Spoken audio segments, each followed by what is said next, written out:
नमस्कार दोस्तों, मेरा नाम है प्रवीण और आप देख रहे हैं पाविका फ्लेट से इस चैनल को एक बार फिर से। तो आज मैं लिखता हूँ आपके लिए बहुत ही important topic again from the strength of material, यानी कि जो हमारा जो आज का टॉपिक है that is based on strength of material का टाइप 1 क्वेश्चन नंबर। वैसे तो 3 है, ये 3 ही है एक्चुअली। हमारे 2 क्वेश्चन ऑलरेडी हो गए हैं जिसे आप देख सकते हैं मेरे पिछले वीडियोस में, ठीक है। बट आगे बढ़ने से पहले अगर आपने मेरा चैनल सब्सक्राइब नहीं की तो प्लीज ये आपसे बहुत बड़ी सी रिक्वेस्ट कि आप मेरा चैनल सब्सक्राइब कीजिए, लाइक एंड शेयर करना मत भूलिएगा, ताकि मैं ऐसे ही एजुकेशनल वीडियोस आपके लिए हमेशा हर पल लेके आता रहूं। और इसी वीडियो के डिस्क्रिप्शन बॉक्स में अगर आप देखेंगे तो आपको एक लिंक मिलेगा जहां से आप इसी चैप्टर, यानी कि जो चैप्टर का नाम है सिंपल स्ट्रेसेस एंड स्ट्रेन के तमाम टॉपिक, भले वो न्यूमेरिकल्स हो या फिर कोई भी टॉपिक हो, तमाम वीडियोस आप देख सकते हैं, सजेस्ट कर सकते हैं, किसी को डाउनलोड कर सकते हैं। और एक छोटी सी रिक्वेस्ट है कि अगर आपको लगता है कि हमारे वीडियो से आपको कुछ फायदा हुआ है, आपका गेट का एग्जाम क्लियर हुआ है, गेट से कुछ नॉलेज मिली है आपको गेट के एग्जाम से रिलेटेड, देन आपके यूनिवर्सिटी में काफी अच्छे मार्क्स आए, क्योंकि आए दिन मेरे को काफी सारे कमेंट्स आते हैं कि सर आपकी वजह से मेरा फ्लूइड मैकेनिक्स का जो एग्जाम था सबसे अच्छा गया और उसमें हाईएस्ट मार्क्स मिले। अगर आपको लगता है तो प्लीज डोनेट कीजिएगा, उसका भी जो लिंक है डिस्क्रिप्शन बॉक्स में दिया होता है। चलिए इस क्वेश्चन को समझते हैं, ज्यादा ना टाइम लेते हुए अपनी नेटिव लैंग्वेज हिंदी में इस क्वेश्चन को एनालाइज करेंगे, साथ में लिखेंगे गिवन डेटा, क्योंकि आप सबको मालूम है, क्योंकि गिवन डेटा अगर आप लिखते हैं, अगर ये 5 मार्क्स का, वैसे तो ये 5 मार्क्स का ही क्वेश्चन है, ठीक है, यूनिवर्सिटी एग्जाम का, तो एटलीस्ट यू विल गेट क्या बोलते हैं, अगर आपको ये क्वेश्चन नहीं भी आता है, प्लीज सपोज किसी कभी कभी क्या होता है कि क्वेश्चंस हार्ड हो जाते हैं और आप उस टाइम पे अटेम्प्ट नहीं कर पाते या छूट जाता है, तो at least you write an given data, साथ में बनाएगा डायग्राम, तो at least there may be a possibility of getting 1 marks, okay. या फिर अगर 10 मार्क्स का तो एटलीस्ट 2 मार्क्स मिलेंगे। तो क्वेश्चन पढ़ते हैं, ओके। और wooden tie 8 metre long, 1000 mm wide and 120 mm thick is subjected to an axial pull of 50 kN and stretch is 4 mm। मतलब एक वुडन ब्लॉक है, ठीक है, वुडन ब्लॉक है, अब उसमें डायमेंशंस दिए हुए हैं। देखिए एक वुडन टाई मतलब एक वुडन ब्लॉक है, लकड़ी का टुकड़ा है, ओके।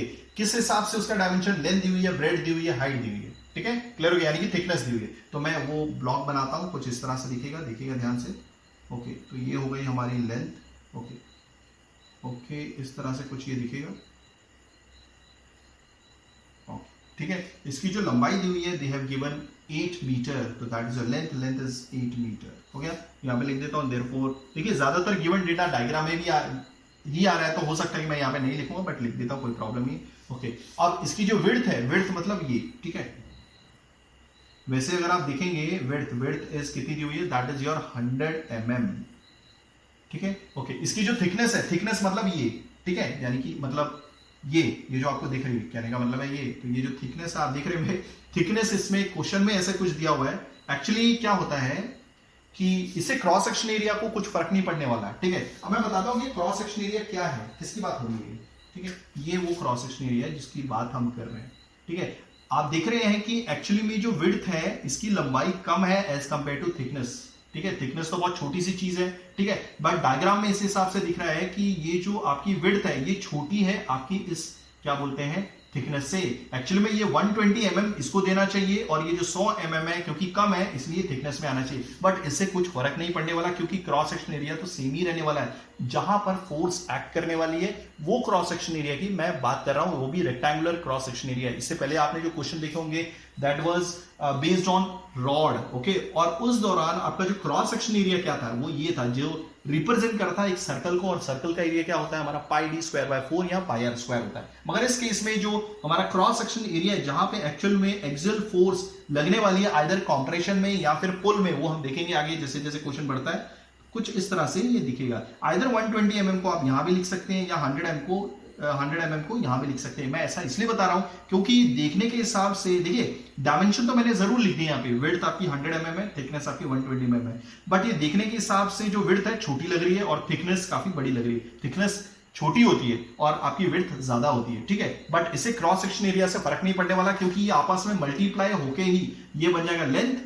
ये लेंथ छोड़ दीजिए, ठीक है, ये लेंथ आपकी वुडन ब्लॉक की है, मगर क्रॉस सेक्शन एरिया में जो लेंथ है, ये लेंथ बन जाती है और ये ब्रेड्थ हो जाती है। और रेक्टेंगुलर क्रॉस सेक्शन एरिया का फॉर्मूला क्या होता है, लेंथ इनटू ब्रेड्थ, तो आइदर 100 120 से मल्टीप्लाई हो या फिर 120 100 से मल्टीप्लाई, आंसर तो सेम ही आने वाला है। यही मैं समझाने की कोशिश कर रहा था, ठीक है। किसी का ऑब्जेक्शन हो सकता है कि ये कैसे विड्थ क्या बोलते हैं, जो इसमें काफी बड़ी दिख रही है बट आपने इसको छोटी वैल्यू दी थी, बट ये क्वेश्चन में ऐसा दिया हुआ है, ठीक है।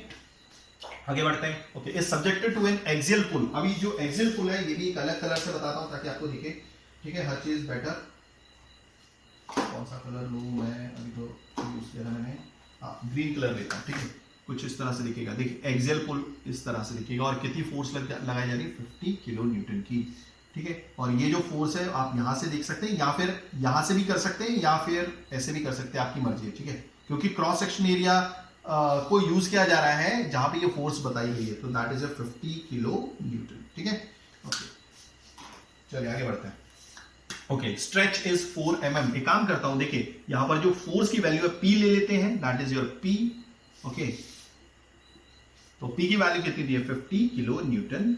ओके आगे बढ़ते हैं। स्ट्रेच जो दिया हुआ है, स्ट्रेच मतलब चेंज इन लेंथ। देखिए अगर पुल करेंगे तो डेफिनेटली इसकी लेंथ बढ़ जाएगी। चेंज इन लेंथ क्या होगा, दैट इज हम डिनोट करेंगे डेल एल से, दैट इज योर कितना दिया हुआ है 4 mm। Okay calculate the value of E। E बोला गया है, ये क्या होता है, ये एक प्रॉपर्टी होती है मटेरियल की, भले वो स्टील हो, भले वो कॉपर हो, वो अलॉय हो, वो वुड हो, कुछ भी हो, हर एक मटेरियल की प्रॉपर्टी होती है यंग्स मॉडुलस ऑफ इलास्टिसिटी। काफी बुकों में यंग्स मॉडुलस ऑफ इलास्टिसिटी है या मॉडुलस ऑफ इलास्टिसिटी है, डिनोट किया जाता है ई से, और इसकी यूनिट ज्यादातर न्यूटन पर mm स्क्वायर देखने को मिलेगी या गीगा पास्कल देखने को मिलेगी। कितनी दी हुई है ई तो हमें ढूंढना है, ठीक है। ये कलर नहीं चल रहा है, ओके नो प्रॉब्लम, ठीक है। तो आगे बढ़े, लगभग हमने सारा डायमेंशन लिख दिया है, लेंथ ब्रेड हाइट, ठीक है। फोर्स की वैल्यू लिख लिया, स्ट्रेच लिख लिया, ई की वैल्यू फाइंड आउट करनी है। That question is very very simple, ठीक है। That was a basic question, but यहां पर प्रॉब्लम क्या है कि पिछले क्वेश्चन में आपका रेक्टेंगुलर बार था और यहां पर आपका एक वुडन ब्लॉक है और उसका यहां पे क्रॉस सेक्शन एरिया है, ठीक है। तो आप इसमें कंफ्यूज मत होइएगा कि पिछले क्वेश्चन में हमने पाई डी स्क्वायर बाय 4 यूज किया था, क्योंकि सर्कल का वो वहां पर जो क्रॉस सेक्शन एरिया था जहां पर ये फोर्स एक्सियल पुल पड़ रहा था, एक्सियल फोर्स एक्ट कर रही थी, ठीक है, वो रिजेंबल करता है सर्कल के एरिया को। यहां पे रिजेंबल करता है आपका लेंथ इनटू ब्रेड्थ का एरिया। जो मैंने शेड किया है वो क्या है, रेक्टेंगल का area, cross section area rectangle का, ठीक है, लेंथ इनटू ब्रेड्थ। ओके तो हमें क्या करना है, फाइंड ई। अगर ई आप देखेंगे इसका फॉर्मूला होता है सिग्मा अपॉन स्मॉल ई, ठीक है। सिग्मा क्या होता है, normal stress upon linear strain, हो गया।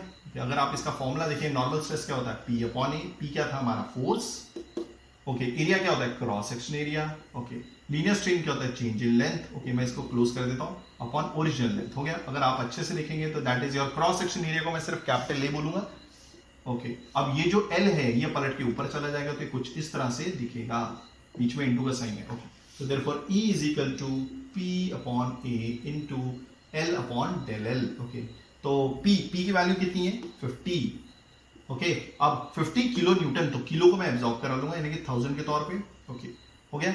एल लंबाई कितनी है 8 मीटर। याद रखिएगा स्ट्रेंथ ऑफ मटेरियल में ज्यादातर हम कैलकुलेशन mm में करते हैं। अगर लंबाई है, डाया है, कुछ भी है, तो आप mm को मींस मीटर को mm में ले लीजिए। कैसे करेंगे, मीटर जैसे 8 मीटर है, अगर इसका mm में बनाना है तो यू जस्ट मल्टीप्लाई बाय 1000, तो ये हो जाएगा हमारा कितना। Again same colour problem is here, let me change my this one, sorry for this, ये ठीक चलेगा, ये चल रहा है, ओके। तो ये कितना हो गया, लेंथ कितनी हो गई हमारी, दैट इज योर 8, और इसे हमने 1000 से मल्टीप्लाई कर दिया तो हो गया ये mm में, ओके। एरिया क्या है हमारा, एरिया, ओके। आप एरिया देखिएगा, एरिया क्या है, देखिए लेंथ इंटू ब्रेड्थ, लेंथ क्या है हमारी, दैट इज योर, फिलहाल ये लेंथ हो गई है, तो दिस इज 100 इंटू ब्रेड्थ, ये हो गई है 120, हो गया। तो जो एरिया हो जाएगा दैट इज योर 100 इंटू 120, हो गया। और दोनों यूनिट mm में थी, याद रखिएगा। इसकी यूनिट क्या है, ये भी mm में इंटू mm, जो नंबर लिखे उसी के नीचे यूनिट लिखी, तो दैट इज mm स्क्वायर, हो गया। चेंज इन लेंथ क्या है हमारी 10, और ये क्या है 4, ओके। अगर यूनिट देखना चाहते हैं यूनिट देख लीजिए, 50 की यूनिट क्या थी kilo Newton, but kilo absorb करा लिया तो न्यूटन बचा, ओके। ये क्या है 8 इंटू 1000 यानी कि mm है, ये लंबाई है, दैट इज योर mm, यहाँ पे लिख देता हूँ, ओके। ये क्या है हमारा, ये एरिया है, देखिए एरिया की यूनिट है mm स्क्वायर, ओके, इंटू ये 4 mm स्ट्रेच था, ओके। ये कैंसिल हो गया तो न्यूटन पर mm स्क्वायर आ गया।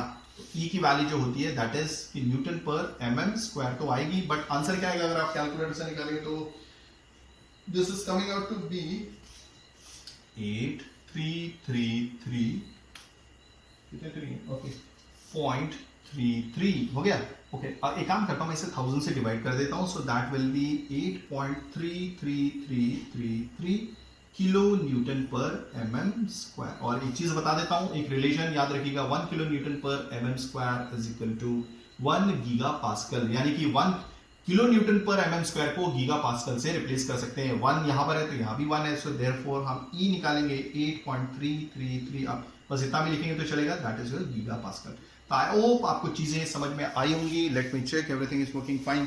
अगर आप ऐसे ही एजुकेशनल वीडियोस चाहते हैं तो please do write a comment. मैं पूरी कोशिश करूंगा टाइमिंगली वीडियोस लेके आने की। थैंक्स फॉर वॉचिंग, धन्यवाद, थैंक यू।